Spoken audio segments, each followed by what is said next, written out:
What's going on, guys? My name is Dalton.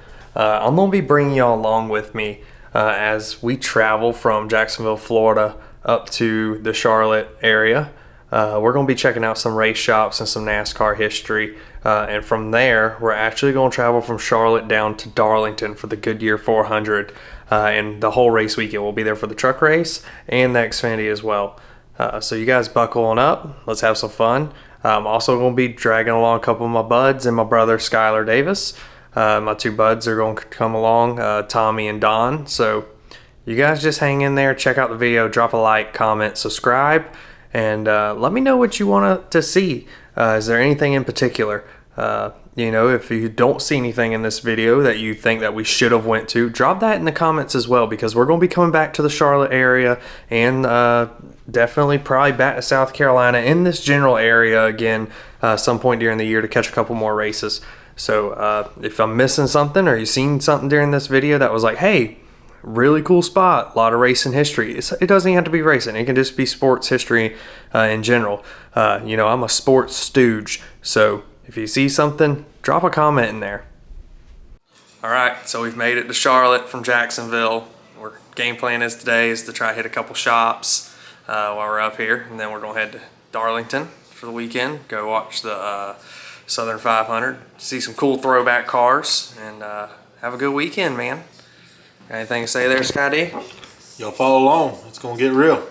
You heard him. It's gonna get real. It's gonna get crazy.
We just left Joe Gibbs Racing. It was a pretty good shop, a lot of history, shit ton of trophies, man. Didn't realize they've won so much. Just makes me not like them even more. Yeah, I think Sky D's with me.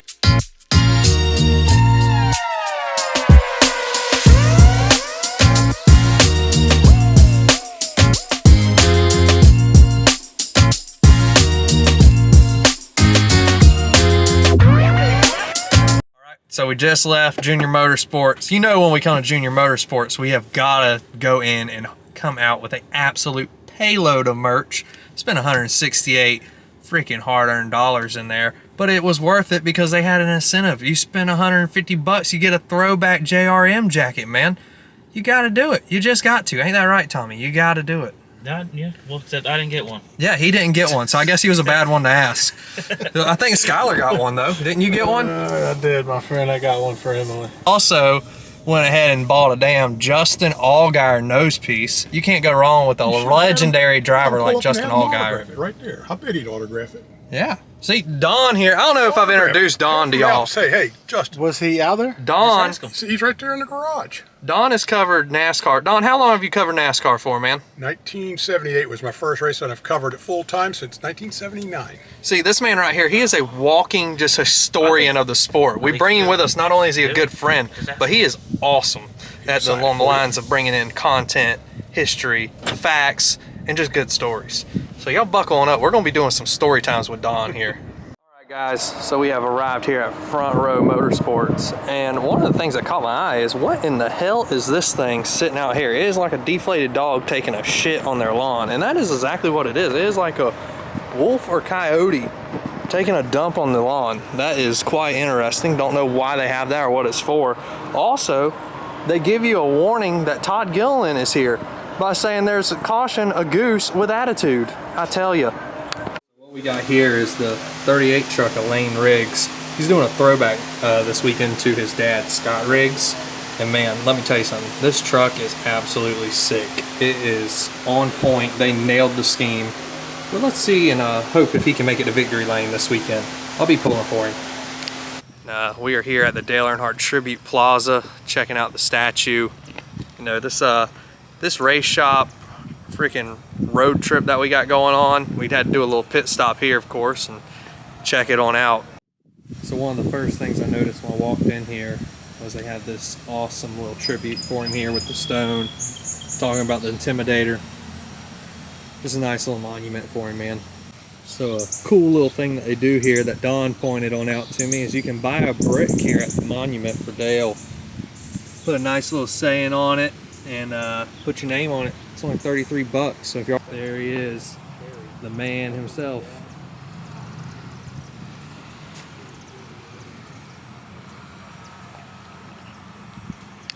All right, guys, we are here at DEI, Dale Earnhardt Incorporated, the Garage Mahal as they call it. This place is just absolutely immaculate. You know, we're on this racing road trip, so you know we could not stop here and check it on out. Sadly, it is closed to the public. It's been closed to the public now for quite a while. I don't even know the last time it was open. So I'm gonna try to shoot through the windows here so you guys can see a little bit of the inside. If you look right there, as soon as you walk in, you're greeted with the classic number 3 Goodwrench car, and it is just, it's so beautiful inside. You got the Dale Earnhardt, you know, monuments and stuff in the back, the photos. And if you look up above the car, I'll zoom in for you guys. 7 Winston Cup championships, all 7 of them sitting up there. It's just such a beautiful place. You even got one of his elk on the far left, another one of the elk out there on the right. Such a shame this place is closed and not open to the public. I know they have a ton of helmets, fire suits, and trophies and stuff that Dale won. Hopefully on the next trip up here, it'll be open to the public again, and we can get some content, shoot some stuff that's in there. You know, I'd really love to go on in there and check it on out. I know a lot of fans and other people have been in there at times. So if you've been in there, drop a comment. Let me know. You know, what was your favorite part of DEI, since this is one of the few NASCAR things I haven't had a chance to experience myself. And man, it's such an awesome place, so much history.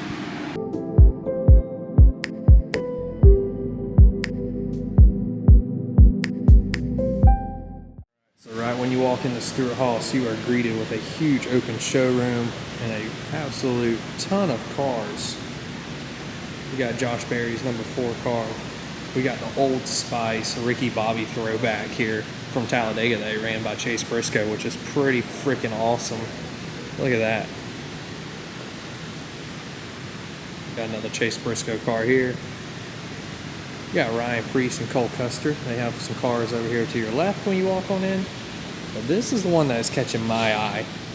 It is Kurt Busch's Daytona 500 winning car. This thing still has the battle scars on it, man. This thing is awesome. Signatures from all the crew. If you look on the hood, when he won, he slid through the infield and absolutely obliterated the grass. And that grass is still sitting on the hood. Shoot, they probably even come and give it some water every now and then to make sure it ain't dying and drying out. And behind the car is the shop. All the cars getting them ready for this weekend for Darlington. This place is absolutely beautiful. One of the better shops I've been to so far. And back here they have their machine shop. It says no cameras beyond this point, so what I'm going to do is I'm going to respect that for the team. You know, I love some ingenuity for these race teams, and you know, I respect all the brains and all the efforts that's put behind them. So if they're requesting something not to be filmed, that's something that I'm not going to do. You know, that's one thing I'm not willing to cross the line for.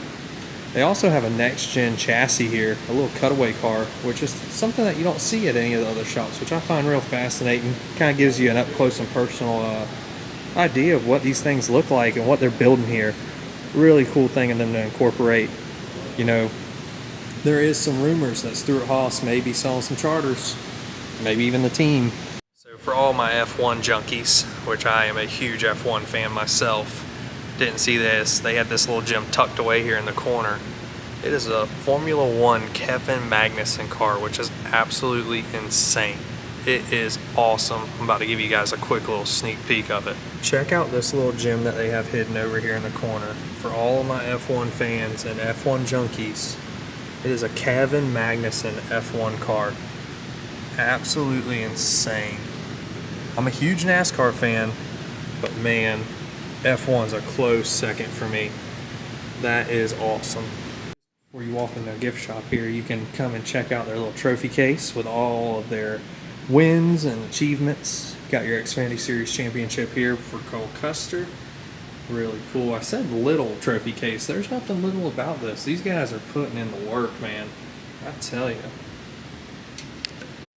So once you're in the gift shop, they also have another trophy case here with more trophies and their achievements. Coke 600 champion. I think these are all Tonys from what the looks of it are. So we are here at Stewart Haas, and this shop and team right now have a huge rumor mill going on for silly season. There's talks about charters being sold, maybe the whole team being sold. There's even talks that this awesome facility here might be even up for sale. So to come and see it maybe before something happens is pretty amazing. But you know, we'll see what happens. Silly season just kicked on off with my man Michael McDowell making the move to Spire, making a jump. There's even a rumor that Front Row Motorsports and Stewart Haas may be doing a merger. Like I said, this is all in the rumor mill, and that's all it is rumors. But you know, it's something that you got to kind of take with a grain of salt, and maybe there's something to it. You never know.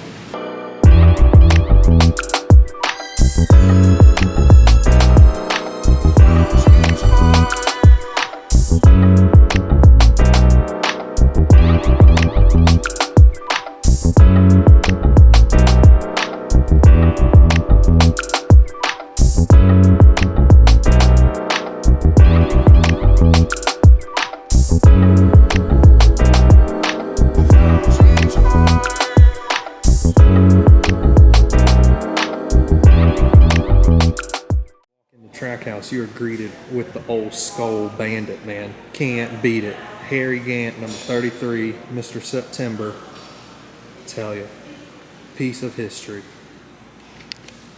He had his wheels, right side wheels were cambered in.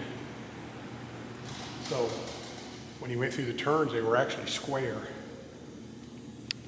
For you guys that don't know, Pitbull, the famous Latin singer, he is a co-owner of Trackhouse along with Justin Marks. Back here, there it is, the famous Hell Melon car. Check out that thing. Probably one of the craziest video game moves to be done in real life. Absolutely insane.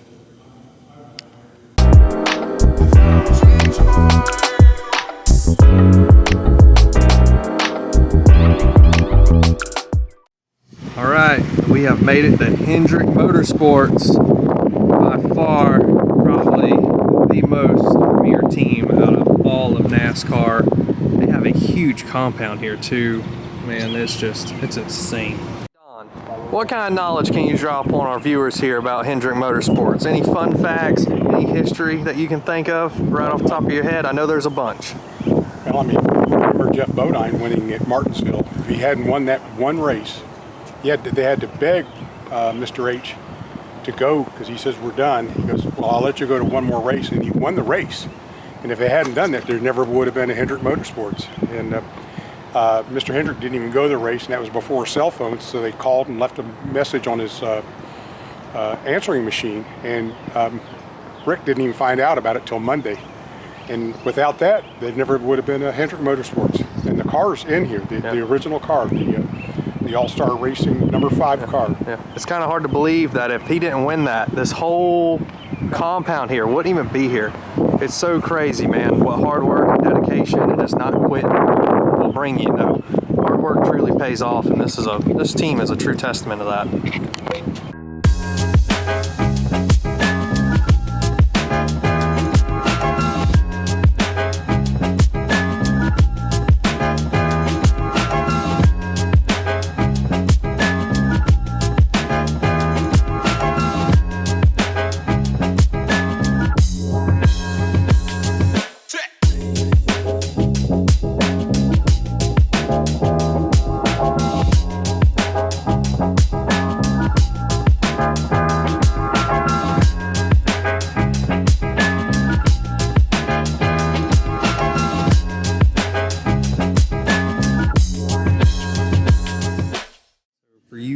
guys that don't know, this is Ricky Hendrick's car and truck. Ricky is the son of Rick Hendrick, the owner of all this racing compound, the owner of Hendrick Motorsports. Ricky was unfortunately killed in a plane wreck. Super sad. Mr. Rick Hendrick, if you notice, Kyle Larson's 5 car, his normal paint scheme mirrors this scheme as a tribute to Ricky. And, his memory and legacy has definitely lived on through this, and Rick has did a great job of preserving it. That car, actually, I'm looking at, that's actually Brian Vickers' car. The truck was Ricky's. Super, cool to see him keeping his legacy going. They have the number 25 Budweiser car that Ken Schrader flipped and barrel rolled at Talladega. This thing is absolutely mangled. Motor's crushed all the way back to the firewall. Give you a little inside shot of it. But the driver compartment is intact. The driver compartment is 100% intact. Anyone that wants to question the safety of these cars, this is a prime example to look at. The driver was not injured. Just absolutely destroyed. As you walk into Hendrick Motorsports, if you hang a hard left, there's a case of all of their championship wins. It's absolutely incredible of all the championships they have. And right in the middle are the 7 of Jimmy Johnson, tied with Richard Petty and Dale Earnhardt for the most championships in all of NASCAR. So as many people know, Hendrick Motorsports has a ton of championships. This is one of their championship cars, the 2021 Kyle Larson championship car. And just over here to the right is the 2020 Chase Elliott championship winning car. That's 2 of them. Then you have Jimmy Johnson, another 7-time champion. That's not his championship winning car, but it is his 2008 championship winning car. What do you guys say about that, Tommy? All these championships. I don't really pay attention to NASCAR too often when I was that young. Man, you missed an era. Kind of skipped. Went from when I was really young when my uncle raced Craftsman, and then didn't really pay attention to it a while. In the last couple of years, picked back up. There you go, and converting him on over again. Sadly, we have not been able to convert him over to a decent driver. Still a Denny Hamlin fan. Yeah, that one's not changing. No, man. Feel sorry for you. And then Kyle Larson, not only did he win the championship in 2021, he also set the all-time wins record for Mr. Rick Hendrick in this car. I tell you, it's they got a lot of history here, man. Probably the most historic team, probably right there with RCR along the lines of history here. All right, so we are now back at the hotel from doing a long day of shop hopping. Not only shops, we also went and saw the Dale Earnhardt Plaza, which was really cool. That's something that I haven't seen yet. Coming from it, if you couldn't tell by my hat, it says the Intimidator. I'm a huge Earnhardt fan, so super cool to go check that on out and see the town of Kannapolis. If you guys seen maybe something that we didn't hit or something that we might have missed that is just, kind of comes to mind as like, hey, we're NASCAR racing fans, sports fans, and it's just like a must-do experience. Drop it in the comments down below, because trust me, we're already starting to scheme up and trying to find some future plans and some other events and different things to hit. So it doesn't matter where it's at, drop it. It's worth it. I'm going to jot it down in the notes. We're going to make it happen, all right? So if you guys liked it, the video, go ahead, drop a like, subscribe, comment, let us know what you think, and tune back in here in the upcoming days. We're going to be dropping some race day recaps. We're going to be dropping content from the track, and just kind of trying to keep on up on some of the silly season news. This Michael McDowell news that came on out earlier this week was something that was a little mind-boggling. Didn't expect it, and I think that's going to lead to some more dominoes. So like I said, make sure you're subscribed. We're going to be dropping some videos as news comes out, trying to keep you guys updated as much as possible. All right, till the next one, turn left, go fast, and keep it on the track.